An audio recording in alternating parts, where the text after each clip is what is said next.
Absolutely beautiful morning on the homestead. I don't know if you can hear the birds chirping. It's not hot yet. The flowers are beautiful. So I thought I would start this video outside as we take a look at what it takes to store enough food for winter. So before we get started, I just want to go over a little bit of what this challenge is, what it's not, what we're going to cover, and then the timeline of how things will go. So my goal is to not go to the grocery store from November through March of this year. It's a goal that I've been working up to for some time now. On the homestead, we've started raising our own meat. We have a garden, just different things like that to help prepare us for this. But also, as we go through it, I'm going to show you, if you don't have those things, can you still do the challenge? Absolutely. So we will be growing, purchasing, and preserving everything we need, hopefully, to make it from November through March without going to the grocery store. Now, what it's not, my family and I enjoy eating out on occasion. So this challenge does not mean that we're never going to go out to eat. I love going out on dates with my husband. So once a week, once every other week, we might go out to eat with our family. So this is not we're never going to get food anywhere else besides our pantry. We might go out to eat every once in a while. So if you'd like to be a part of this challenge, great. If you're like, I don't know if I could do it, just pick one thing to stock up on. Maybe it's vegetables, maybe it's meat. I mean, never hurts to have a little extra. And if you just are along to see what it's all about and just to watch, great. Welcome. So now is a short breakdown of what we're going to be covering. In the next couple of videos, I'm going to do a bunch of number crunching. How do we figure out exactly how much we need to store to make it through the winter? What are the nutritional needs of each person? And how do we make it so it's not monotonous? We're going to break down those numbers in a series of videos, going through veggies, then fruits, proteins, and grains. Also, we're going to show you what are we doing day to day on the homestead to get ready. We'll talk to you about just the different gardening things we're doing, preserving, all the fun stuff. Also, we're going to go over meal planning. I don't know about you, but there have been times where I have had a full pantry, but am missing at least one ingredient or two of any recipe that I need to make. So we're going to go over meal planning and how to make sure that you have the ingredients you need to make the recipes your family enjoys. So we'll also be going over the household needs that we have and how we stock up on those and make sure that we have, enough toilet paper and things like that to make it through the winter. So I'm so glad you're watching this, and I just want to welcome you and say, let's crunch some numbers.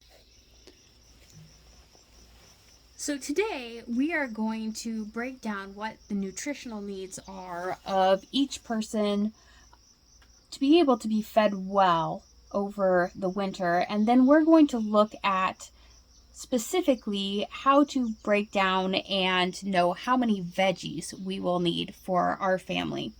So according to Harvard Medical School, an optimal amount of veggies to get in a day is about 3 servings of veggies, and then 2 servings of fruit.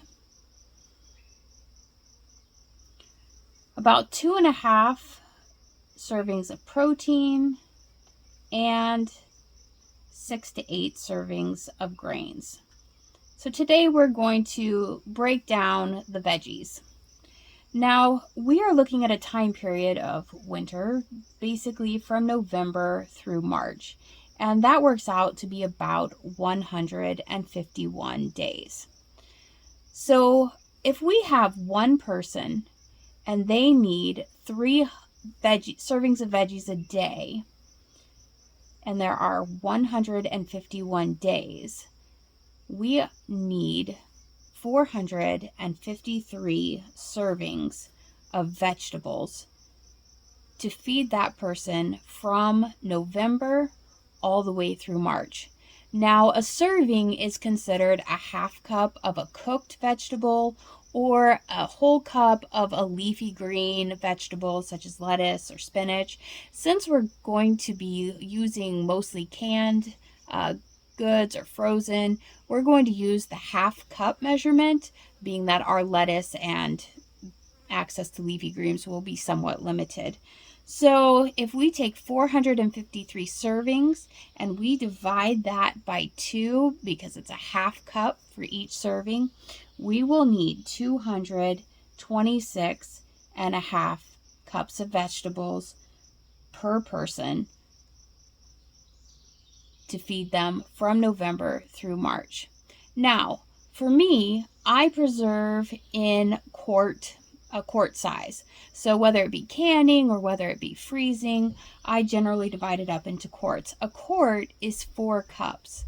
So to figure out how many quarts of veggies I'm going to need to feed one person, I'm going to take this 226 and a half, divide that by 4, and that's going to give me approximately 57 quarts.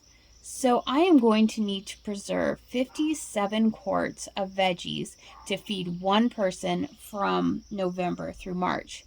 Now, you may say, well, what if you're not preserving your own vegetables? What if I'm purchasing them from the store? To get a store-bought can of green beans, that has 3.5 servings of veggies in it. 3.5 servings. So if we take the 453 servings and we divide it by the 3.5 servings that come in each can, we will see that we need 130 cans of vegetables to be able to feed one person over the winter if each can has 3.5 servings in it. So this just gives you an idea. Even if you're not preserving your own, this is still very doable. And as I was looking at prices, if you purchase this, right now they're 58 cents a piece. If you did all canned vegetables, you're looking at $75 to feed one person all their veggie needs for the entire winter, which is actually really doable. But let's go back. So this is for one person.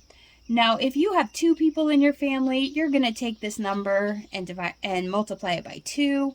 I happen to have 5 people in my family. So I know that I'm going to need 57 quarts per person, and I'm going to have to multiply that by 5 people because I have 5 people in my family. And that's going to give me 284 quarts. So I'm going to need to preserve 284 quarts of different vegetables to feed my family through the winter. Now, we don't want to eat just one vegetable. That would be horrible. So what I did was I made a list of all of the veggies that we enjoy eating. And that includes things like green beans, carrots, cabbage, beets, asparagus, broccoli, corn, squash, peas, potatoes, zucchini, things like that. And so when I worked it out, there were about 14 veggies that we enjoy eating as sides. Now there's a few more that we're going to preserve, like green peppers and onions, but those are more ingredients that go into dishes. These 14 veggies are actually ones that you could eat as a side with a meal. So if we need 284 quarts, and we divide that by 14 different vegetables, we are going to need approximately 21 quarts of each vegetable if we do it evenly. That's really not bad. That's about 3 pressure canner loads full. Really doable. Now, let's say we don't want to divide it up evenly because there are some veggies that we really enjoy eating more than others, and there are some that are much more accessible than others. like green beans. So for us, we are probably going to do about 40 quarts of green beans. We'll probably do 40 quarts of corn, and we'll probably do 40 quarts of broccoli. So right there, just in those 3 veggies, we will have 120 quarts.